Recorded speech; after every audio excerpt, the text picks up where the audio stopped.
ஆண்டவராகிய இயேசு கிறிஸ்து தம்முடைய இரத்தத்தை முழுவதும் சிந்தினார். எதற்காக தெரியுமா?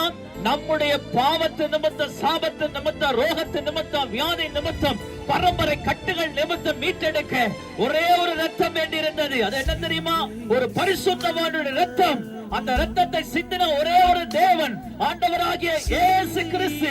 வேதம் சொல்லுகிறது, இயேசு கிறிஸ்துவின் ரத்தம் சகல பாவங்களையும் மன்னித்து நம்மளை சுத்திகரிக்கும். அருமையான ஜனமே, நீங்க இந்த சத்தத்தை எங்கேயாவது ஒரு மூலையில இருந்து கேட்கணும். எங்க வாழ்க்கையில ஒரு மாற்றமே வராதா? எங்க ஜீவியத்துல ஒரு நிம்மதி கிடைக்காதா? வாழ்க்கையில பாதி கடந்து விட்டேன், இதோட முடிஞ்சிருமா?